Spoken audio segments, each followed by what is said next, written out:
Hey, what's happening? What's happening? What's going on, YouTube? What's happening with you?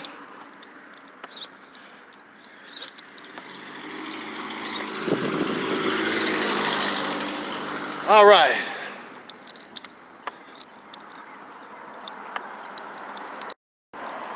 Let me take a little break right here.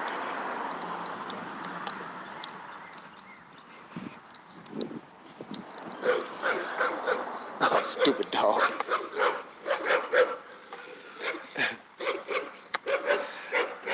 I got some dogs out here. I don't want to turn my back on them.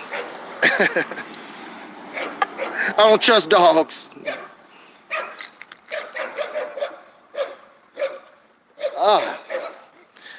I still can't see nothing. Hey there, Deacons. I can't see my screen. I cannot see my screen. I see Deacon Twin.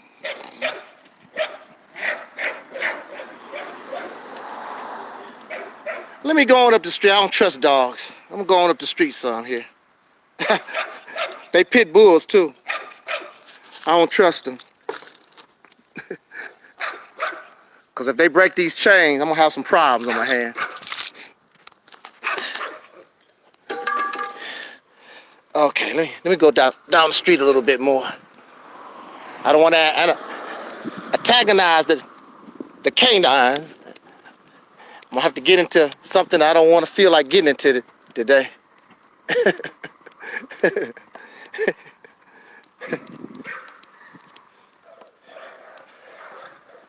Yeah, let me go on down the road a little bit more.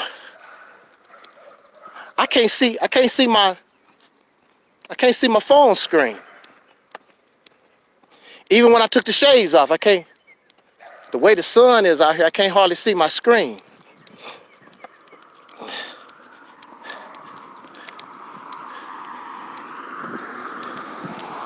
Walk down here a little bit.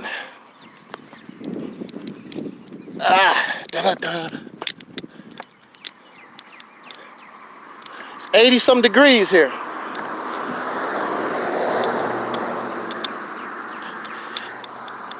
Yeah, I was gonna stop and talk for a minute, but these pit bulls, one is behind a fence and one is on a chain, and chains can break. Dogs can jump over fences. I'm not in the mood to be fighting no dogs right now. So let me walk down the street a little bit, try to find me a spot and I can talk with us a second. And of course I can't really see your comments either, so let me walk down here a little bit.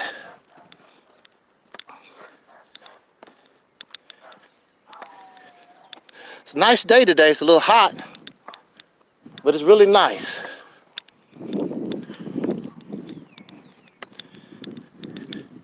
What a topic we have. Nation of Islam. Get out while you can. Maybe I'll do this video while I'm moving. Now,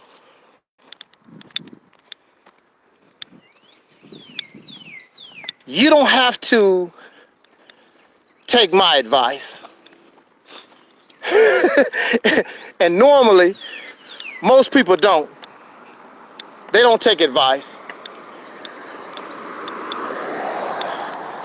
They like learning things the hard way. That's why some of you don't have a job. That's why some of you get evicted from your house. That's why some of you don't get along with your relatives. This is why, I mean, we don't like taking advice.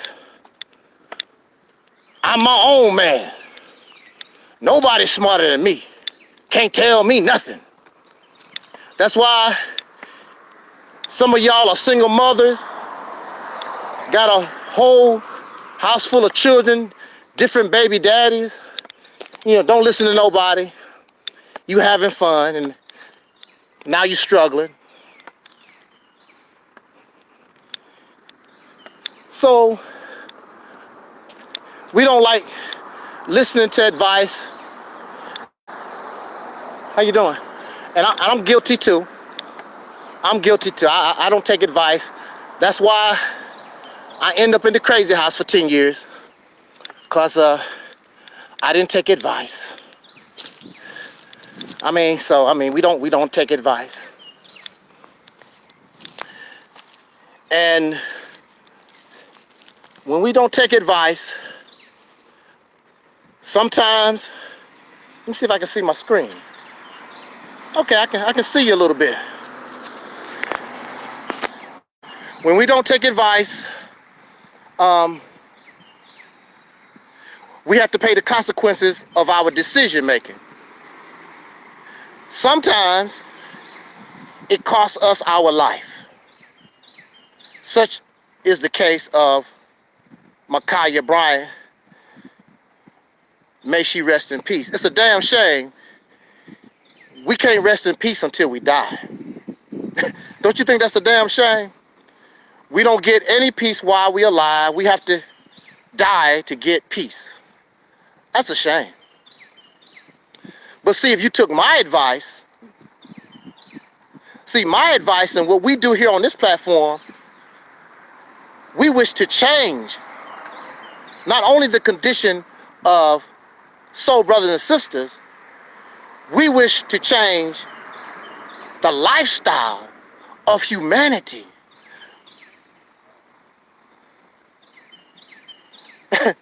How you doing, the visionary? Thank you. I hope that you're a male. Or maybe you're trying to call me gay. I don't know how that's working out. I don't know. And I really don't even care.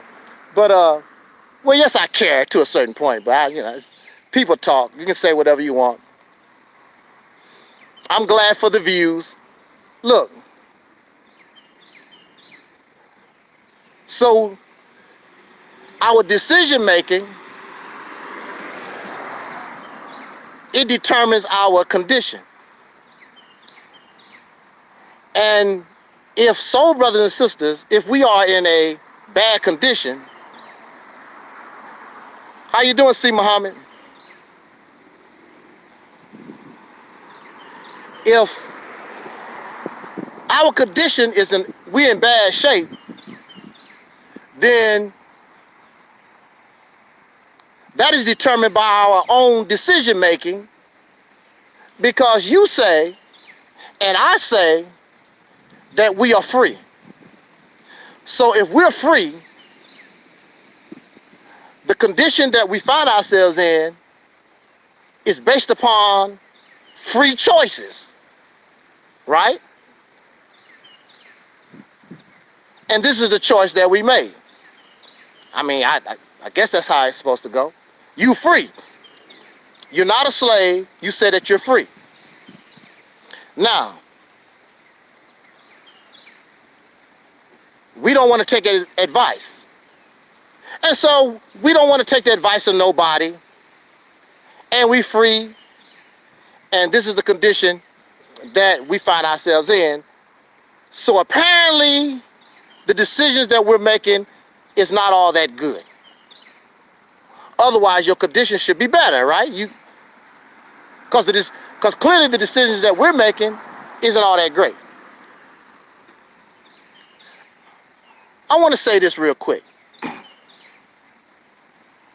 To brothers and sisters, especially those under the leadership of Minister Louis Farrakhan, because you have the most to lose.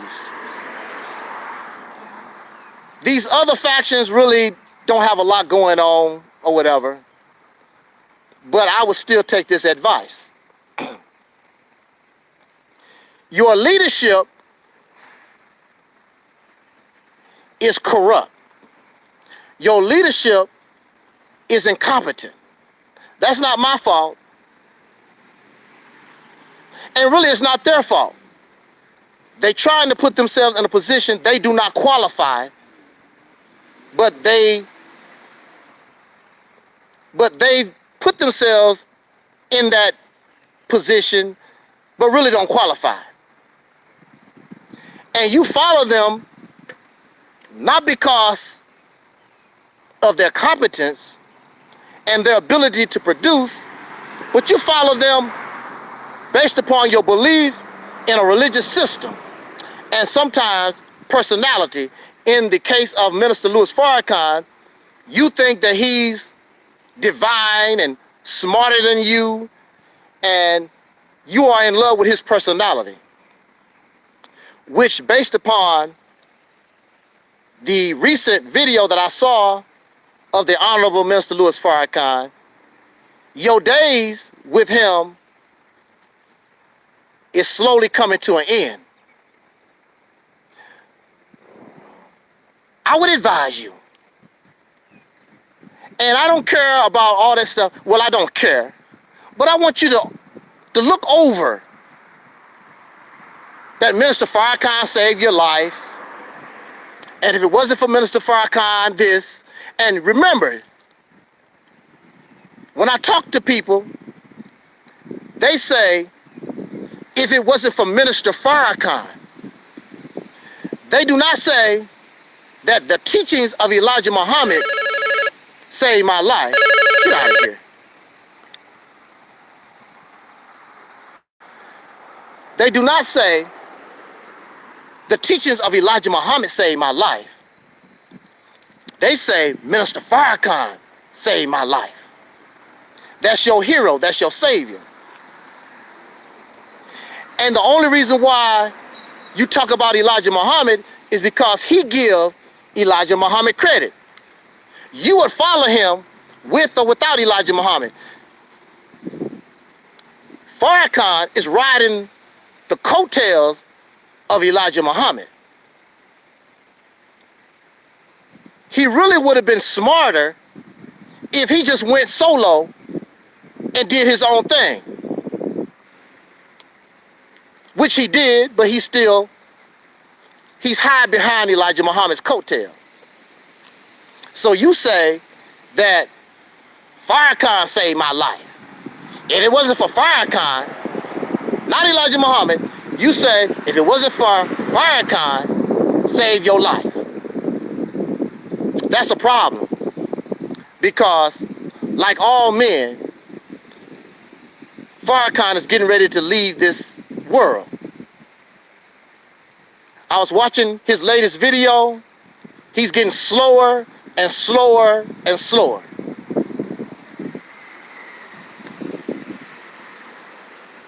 So your time with him is coming to an end.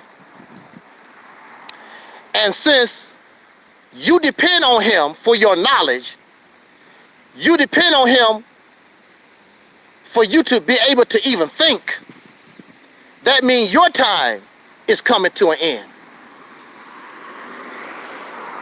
See, the purpose of teachings,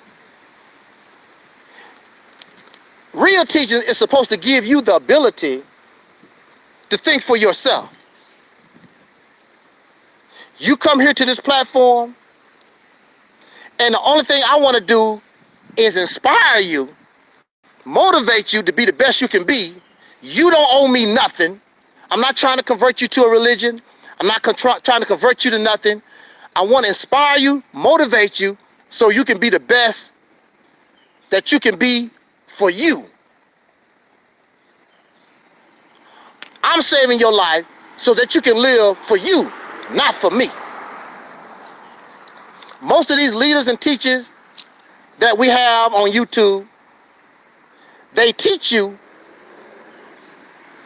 because they want something from you. And they want you to elevate yourself so that they can benefit from you. I don't want nothing from you. I don't want you to depend on me for nothing. Think for yourself, use your brain. It's the old saying, you can give a man a fish, he eats one day. But if you teach a man how to fish, he can eat for the rest of his life. So here, we want to teach you how to fish so you can go fishing with or without me. So now, the time of Minister Farrakhan, whether you like it or not, and you're going to have to accept it, is coming to an end. And none of you have prepared for that end. And that's why this house must fall. Because you're not ready. You're in denial that this man is going to die. He's going to pass away. You're in denial. And you're not going to try to do nothing for yourself until he's gone, and that's when the whole house falls. When you should be prepared, and actually you should have been preparing a long time ago. And one of the reasons why you're not ready is because he himself have not allowed you to prepare when he's not here. Because he wants to keep the spotlight on him as long as possible. That's not a good teacher. That's not a good leader. Because I know I'm not going to be here forever. So that means I must prepare those who I leave behind, put them in the best situation they can be. Because I've seen my day. I've seen the sun. I've seen my day in the sunlight. What they say in the Bible, the grass come up, then it withereth away. Look,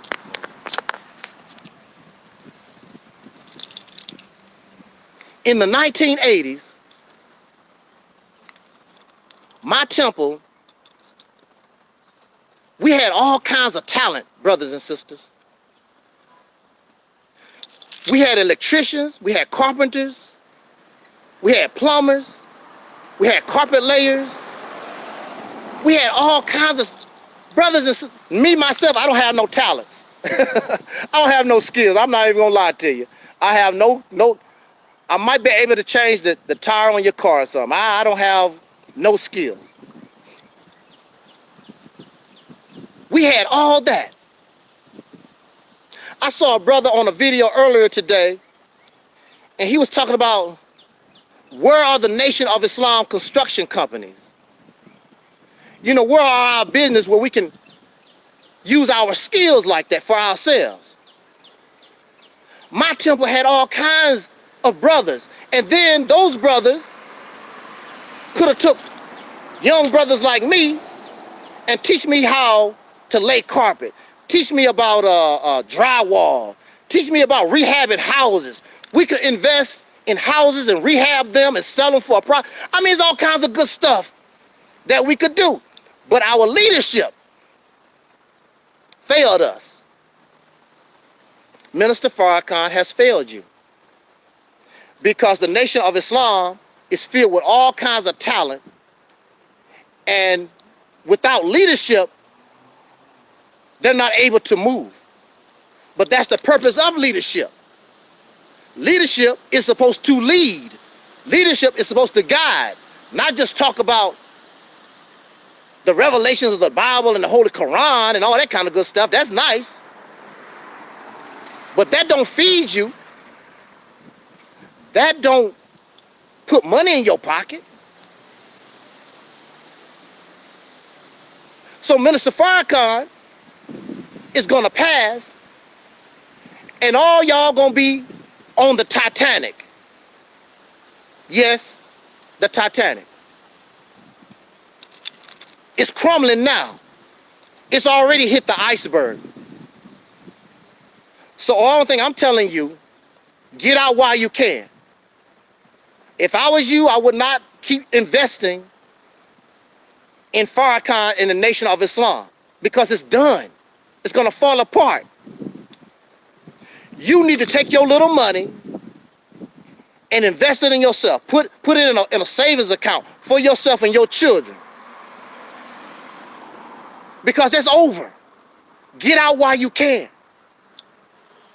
I heard that many of you are saving your little dimes and dollars to give him for next Savior's Day, I guess. $1 million or so for Savior's Day gift.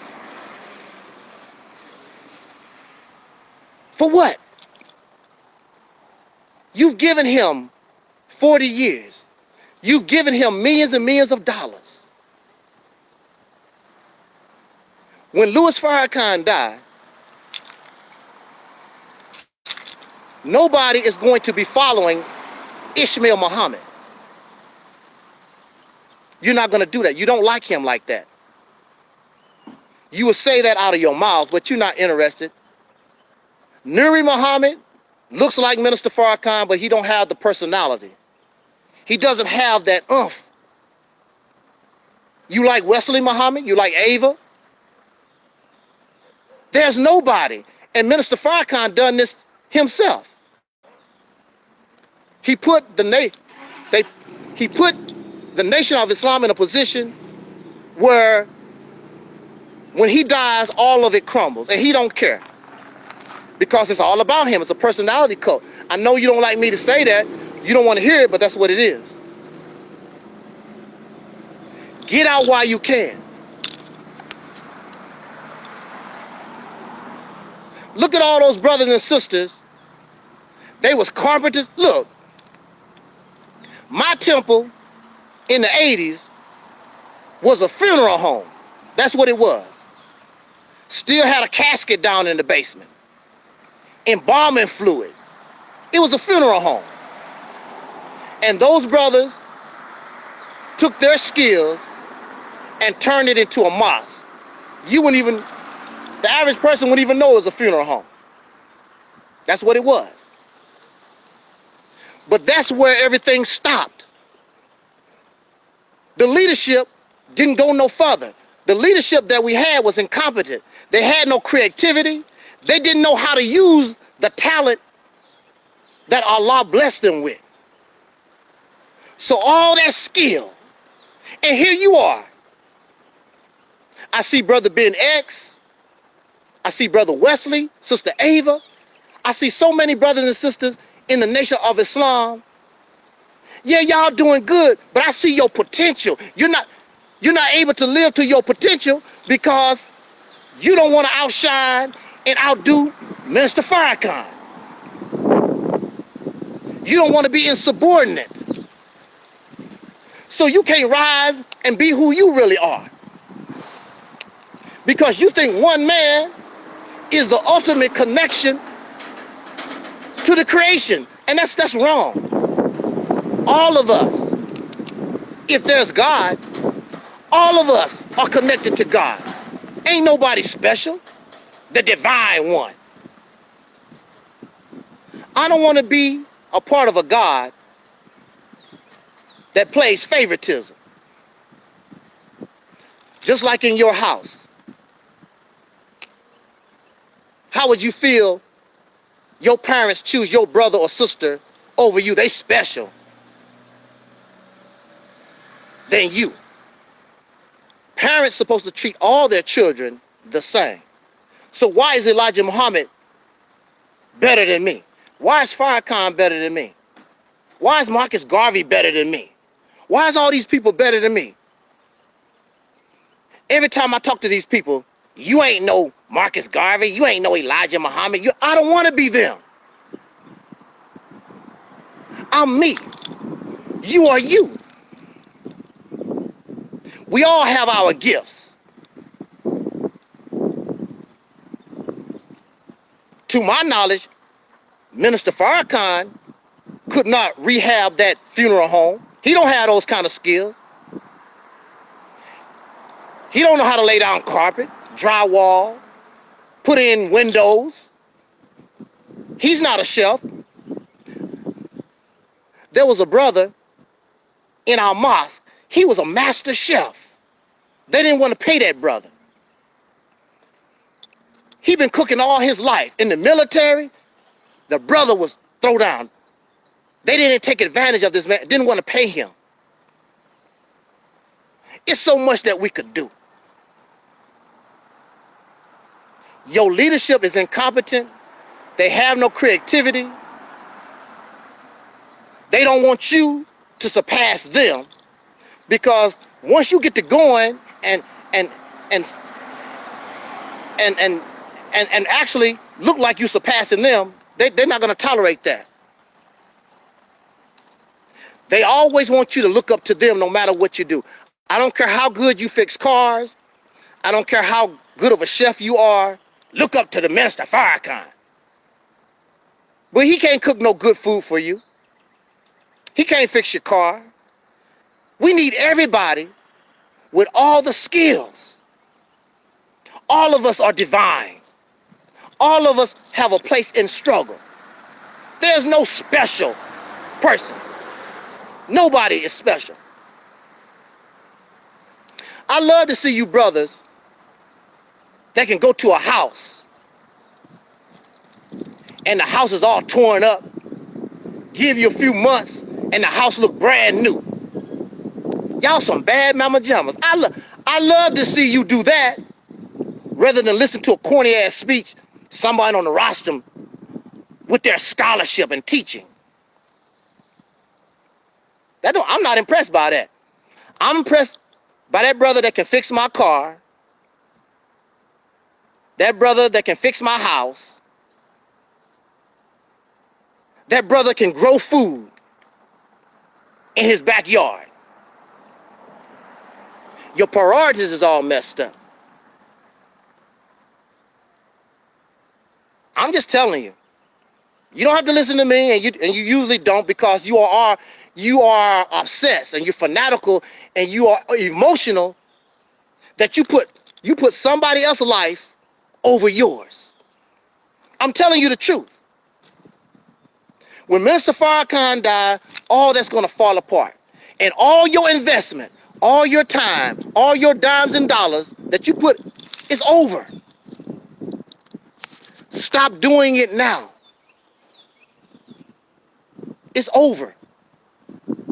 When Minister Farrakhan died, there's going to be infighting, and all that's going to fall apart.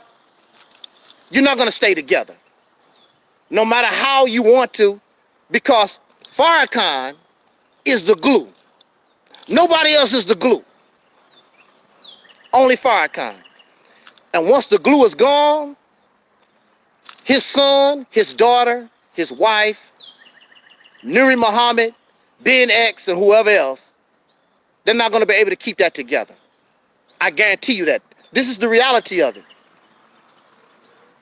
Because the house was built on sandy ground. The house was built on quicksand. It's not real. It was built upon Farrakhan and not the teachings. That's why you say the Honorable Minister Farrakhan. You never say the teachings. It's always Farrakhan, Farrakhan, Farrakhan. You never said the teachings. You never say, if it wasn't for the teachings of Elijah Muhammad. You say that now and then, but you push Farrakhan because it's all about Farrakhan. So when that glue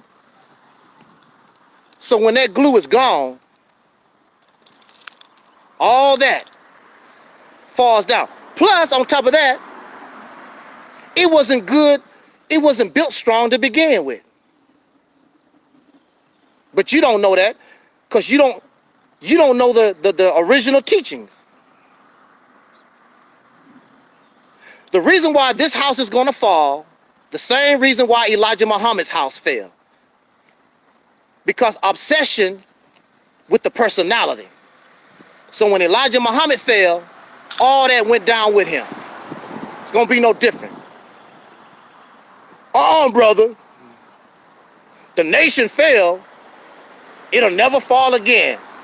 Keep believing that lie. It's falling right now. Nobody's going to follow Ishmael Muhammad. Ishmael Muhammad is not a leader. Farrakhan never even gave him a chance to put him in a position to be leader. Nor his son or daughter, nor Nuri or Wesley. He never put nobody in a position so they can express, their leadership qualities. Teaching, scholarship is not leadership. A leader must have a purpose, a goal, a plan, and a vision. A leader must be creative. Especially in the situation that we're in.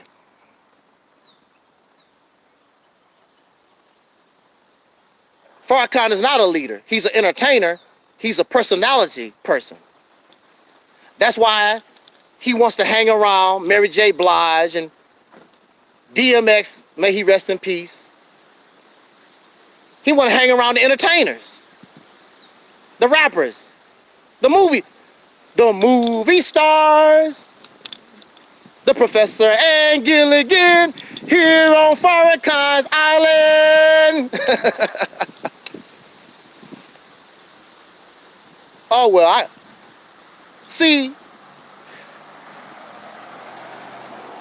I've been there.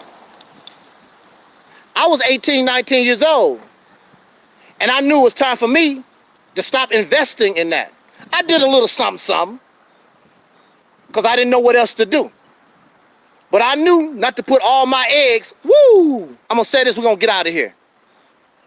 This is what your investment banker, this is what the people that will handle your money tell you. They will tell you, never put all your eggs in one basket. Is that what they tell you? Never put all your eggs in one basket. So you put all your eggs in Farrakhan. And the sad thing about it, you have never, besides teaching, you never got a return in all these years. You haven't got a return except you feel good. You can feel good if you go to the prostitution house. You can feel good when you go to the liquor store. So what? And you don't get no return from the prostitute, and you get no return from the liquor store. You get no return from these pan-African, pro-blackness, religious teachings. You get nothing except you feel good. And then you get high, you get addicted, and you got to keep going back to the crack house to get crack. And the crack gives you nothing. And Elijah Muhammad said, why do we love the white man? Because the white man gives us nothing. We love to invest in things that give us nothing. So I got out. I didn't invest in all that. I loved it. It's wonderful. Made me feel good. But as a teenager, I began to understand I'm getting no return from my investment. I'm on the street selling bean pies, final calls. Minister Farrakhan is getting richer and richer. My situation, my community, my temple situation is not changing. Everything that we was doing was for Farrakhan, so he can look good. What about me? We doing all the damn work. How come we can't look good either? And that's what's going on in your temples right now. And y'all know it. You send all your money to Chicago so that Chicago can look good and your own damn temple struggling. Your own temple, you need a stimulus check. Your own members are struggling. Everything is going to Chicago. And what is Chicago doing for you? Nothing. Get out. If you are wise, take my advice. I'm not telling you to stop going. I'm not telling you to stop believing in Farrakhan. What I'm telling you is that you have invested into something that has run its course. It's not going to give you a return. It's unwise, and actually it's stupid to keep investing in something that you're not going to get nothing for. Now, if you want to do that, okay, that's cool. But don't go around here and act like you didn't know. Oh, you know. You just caught up drinking the Kool-Aid. So on that note, I said what I need to say. Those who are wise will take the advice. Those who are not wise will continue to do what they do. And in a few days, you'll see with this ignorant brother, this stupid, hating, jealous, envious brother, you will see that what I'm telling you was the reality of things. I'm telling you. Do what you want to do. I'm not mad at you. I'm like Tupac. I'm not mad at you. I'm trying to tell you something that'll help you. That's your business. Don't hurt me none. Your feelings. You the one gonna be disappointed. You the one gonna look like a fool, and all your family members, all those people, all your family members that you was trying to convert them to the Nation of Islam, they're gonna look at you like the damn fool that you allow yourself to be. That's your business. On that note, I'm Agent Number 7. I'm gonna walk down here a little bit, and we're gonna call it a day. I had to take my stick. Got a lot of dogs out here. And last time I took a walk around here, I didn't have my stick. Every dog in the neighborhood wanted to bother me. Every dog. From the little Chihuahua to the big pit bulls. But when I brought my stick with me, the only ones who was barking at me was these big old pit bulls, but they all chained up and stuff. But I don't trust dogs, so let me get away from, because like I told you, chains can break, dogs can jump fences. And I think I could probably handle one pit bull. I don't know if both of them come out at one time. I don't know, I might be in trouble. I think I can handle one pit bull. I got my stick. But I didn't want to take the chain. Let me get away from them, because if that chain break, they jump the fence. I just don't feel like messing with them today. On that note, let me get out here, y'all. Peace forever and always. And as Don Cornelius used to always tell us as in parting, I wish us love, peace, and so we already 5,000.